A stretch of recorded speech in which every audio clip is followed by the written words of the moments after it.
As we've just said, 2014 is the year of the referendum on Scottish independence. In September, voters north of the border will decide whether they want to break free from the United Kingdom. Now, some point out that the Yorkshire and Humber region has a similar population size to Scotland. So, is it time once again to debate the prospect of home rule for Yorkshire? Here's Len Tingle. Scotland, a proud nation with a population of around 5.2 million. Yorkshire and the Humber, equally proud, and a bigger population of 5.3 million. But Scotland has a more successful economy. Last year, average hourly earnings in Scotland were £12.32 per person. Yorkshire and the Humber, almost £1 less, at £11.47. Unemployment levels in Scotland are running at 7.1%. In Yorkshire and the Humber, 8.6%. Some argue that's down to another difference. Scotland has a parliament that runs its own economy. Yorkshire does not. But there are those who say that's got to change and are campaigning for more power to be wielded from inside Yorkshire. Well, I'm not sure whether it's a parliament we need, but I think Yorkshire and Humber has a population the same size as Scotland, an economy double the size of Wales, and yet we don't have any of the self-determination powers of either. And it just doesn't make sense. Why can't we get fair funding from London and decide what we want to do with our own resources? But haven't we been here before? A decade ago, this building behind me here in Wakefield was earmarked as potentially being the home of the very first directly elected regional assembly for Yorkshire. A lot of public money was spent on the plan, months went into preparation. It came to nothing. A major campaign simply failed to attract enough support. The Yes campaigners claimed everything from crime to the economy would improve. Vote yes for an assembly for our region and turn us on. The No campaign simply ridiculed the idea as an expensive extra layer of government that even aliens beaming in from space would find amusing. The then Labour government had planned referendums on setting up elected assemblies for 3 regions, but finished up cancelling 2 of them, including Yorkshire and the North West. The only one that went ahead in the North East saw 3/4 of those who bothered voting turning down the idea. The region has voted no to an elected assembly for the North East. 119. It was a pretty disastrous campaign. Very little power was being offered to transfer to a North East Assembly, so it's not really surprising it was voted down. And so much has happened over the last 10 years. We've seen the success of devolution in Scotland, in Wales, and also in London. London really is a good example of regional government at work. What's interesting is that these voices calling for more power in the north aren't just looking towards Scotland or even Wales with its assembly. Their eyes are cast firmly south, towards London with its all-powerful mayor and its booming economy. I therefore declare Boris Johnson to be elected as the Mayor of London.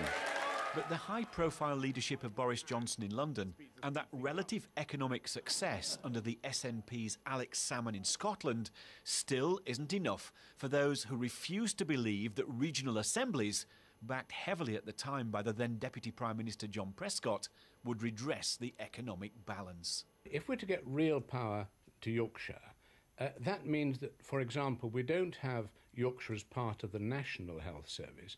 We have a Yorkshire Health Service that's independent. Or we have Yorkshire universities that are not charging tuition fees. People would vote for that. But would they also vote to pay for the taxation to pay for such a policy? So when you get down into the meat of the debate, I really don't think there'd be any more support for Yorkshire Devolution than we saw 10 years ago. In many respects, whether the Scots vote for or against independence in September isn't the issue for Yorkshire at the moment.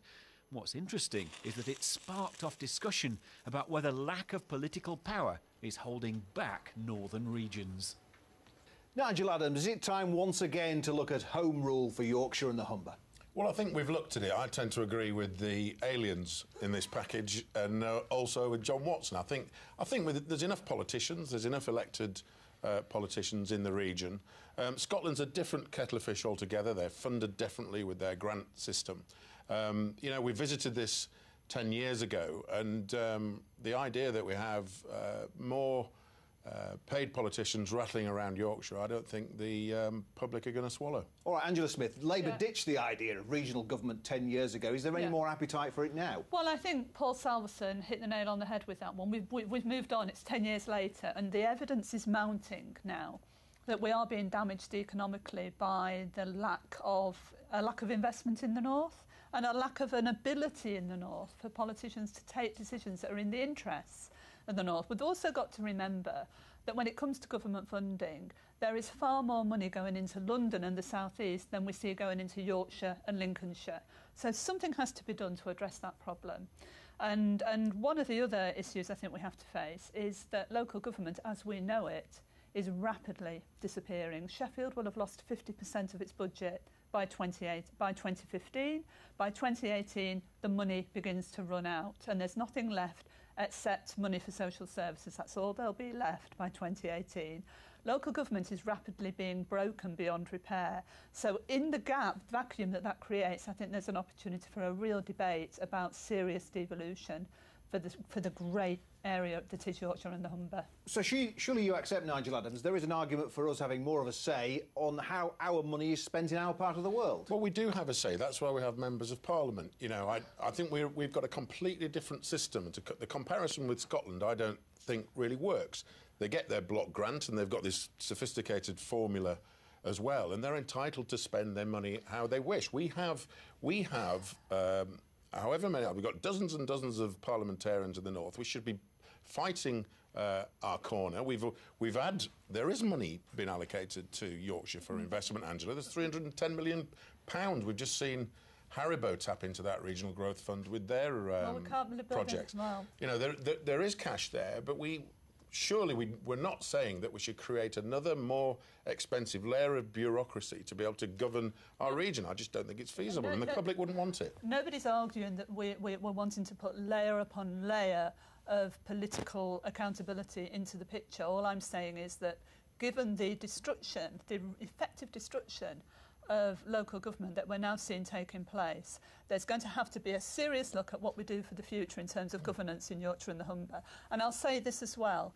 We've seen Amazon, for instance, decide to invest in Scotland rather than the North East because of what the Scottish Parliament was able to offer that company by way of incentives for investment. So we have to be able to address the issues created by a more independent Scotland and the power base that is London and the South East. Yorkshire is being squeezed by the two, and we have to deal with that. So do we have devolution for Lancashire? Do we do the same in Derbyshire? Where do we stop? We need a new Rutland?